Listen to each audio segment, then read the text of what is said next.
Masters అందరికీ నమస్కారం. 33వ రోజు సోపానాలు. ఈ సోపానాల్లో ఈరోజు ప్రశ్న ఏంటో జవాబేంటో చూద్దాము. అనారోగ్యాన్ని అధిగమించడానికి మాకు సహాయం చేయమని మేము ఎవరిని అడగాలి? జవాబు, మదర్ మేరీ, సనంద. నేను మాలాంటి మీ మార్గదర్శకులను ఎవరినైనా సరే పిలవండి. నేను అందమైన ఆక్వా కాంతి కిరణంగా మీ దగ్గరకు వచ్చి మీకు రోగాన్ని నయం చేసి సహాయం చేస్తాను. మా హీలింగ్ కిరణాలను మీకు పంపమని మమ్మల్ని అడగండి. మీలో అంతఃప్రేరణ వల్ల, ఇంటిట్యూషన్ వల్ల ఏ ఆలోచన కలిగినా దాన్ని ఆచరణలో పెట్టడానికి సిద్ధంగా ఉండండి. వాటిని మేము పంపిస్తున్నామన్నమాట. అవి తిండి విషయంలో కావచ్చు, నవరత్నాల విషయంలో కావచ్చు, సువాసన తైలాల లాంటి వాటిల్లో కావచ్చు. అవి మేము పంపించేవే. అంతకంతకు మీకు మెరుగుపడుతున్నట్లు మీకు ఎల్లప్పుడూ మీ మనోఫలకం మీద మిమ్మల్ని మీరు చూసుకోండి. మరొక ప్రశ్న, భౌతికమైన నొప్పితో ఎలా వ్యవహరించాలి? జవాబు, తీవ్రమైన నొప్పి మీకు కలిగినప్పుడు ధ్యాన పద్ధతుల ద్వారా వాటిని నయం చేసుకోవచ్చు.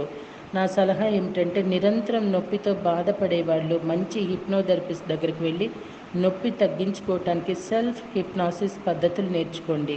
దీనివల్ల చాలా ఫలితం ఉంటుంది. హిప్నాసిస్ ప్రభావంతో ఉన్నవారికి మత్తు మందు ఇవ్వకుండానే ఆపరేషన్లు చేసేస్తుంటారు. రక్త ప్రవాహాన్ని మానసిక ఆలోచనతో ఆపేయటం జరిగింది.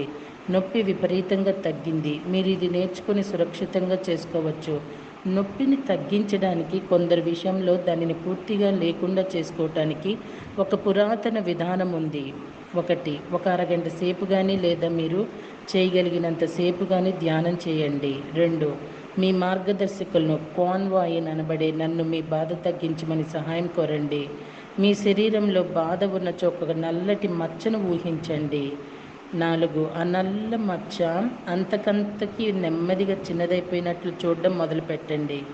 5, అది చిన్నదయ్యే కొద్దీ నొప్పి కూడా తగ్గుతూ వస్తుంది. అది అగ్గిపుల్ల తలంత చిన్నదయ్యే వరకు, ఆ తర్వాత సూది మొనంత చిన్నదయ్యే వరకు తగ్గించండి దాని సైజును. 6, ఇప్పుడు ఆ నొప్పి మచ్చ పూర్తిగా మాయమైనట్లు ఊహించండి. మీ నొప్పి పూర్తిగా పోయి ఉంటుంది. 7, ఇది మీరు ఆటోమేటిక్గా చేసేంతగా అలవాటయ్యే వరకు దీన్ని ప్రాక్టీస్ చేయండి. మీకు నొప్పి వచ్చినప్పుడల్లా అలాగే దానిని తొలగించవచ్చు. 8, తరువాత మీ మార్గదర్శకులకు థ్యాంక్స్ చెప్పండి. మరొక చివరి ప్రశ్న అండి, మెరుగైన ఆరోగ్యాన్ని ఎలా చేకూర్చుకోవాలి? జవాబు, ఈ భూమి మీద జీవిత అనుభవాన్ని గడించడానికి ఎంతో విలువైన పనిముట్టుగా మీరు మీ శరీరాన్ని పరిగణించటం అవసరం. అయితే అది మీ ఏకైక ఆస్తి కాదు, అదే సర్వస్వము కాదు. శరీరాన్ని గౌరవించటం, దానికి మంచి ఆహారం, వెచ్చదనము, కొద్దిపాటి వ్యాయామము, ప్రేమ అందించి దానిని ఆరోగ్యంగా ఉంచండి. ఈ శరీరాన్ని ఒక పని నెరవేర్చుకోవటం కోసం మీరు ఎంచుకొని తెచ్చుకున్నారన్న విషయం గ్రహించండి.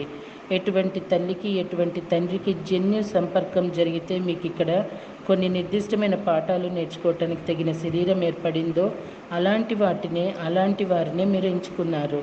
కనుక ఈ శరీరం పట్ల నిరసన ప్రదర్శించకండి. ఇటువంటి శరీరాన్ని మీరు ఎందుకు ఎంచుకున్నారో తెలుసుకోండి. ఈ శరీరం ద్వారా మీరు నేర్చుకునే పాఠాలను ఆనందంగా నేర్చుకోండి. ఈ శరీరాన్ని మీరు సక్రమంగా ఉపయోగించినట్లయితే మీరు ఒక ఆధ్యాత్మిక జీవిగా ఎదుగుతున్నారన్నమాట. మీ భౌతిక శరీరాన్ని మీ ఎమోషనల్ శరీరంతో, మానసిక శరీరంతో, ఆధ్యాత్మిక శరీరంతో బ్యాలెన్స్ చేయండి. అప్పుడు మీరు చాలా ఆరోగ్యంగా ఉంటారు. శుభాశీస్సులు నాయనలారా. కాన్వాయిన్. ఇప్పటి వరకు మనకి జవాబులు ఇచ్చిన ఆ మాస్టర్కి శిరస్సు వంచి నమస్కరిద్దాము. రేపటి రోజున ఈగల్ కాజా క్లోత్ అనే అమెరికన్ అడవి జాతుల్లో చాలాసార్లు జన్మించిన మాస్టర్ వైట్ అని ఆయన జవాబులు ఇవ్వబోతున్నారు. ఏంటో స్పిరిట్ గురించే ఎక్కువ అండి. చూద్దామా మరి. Thank you.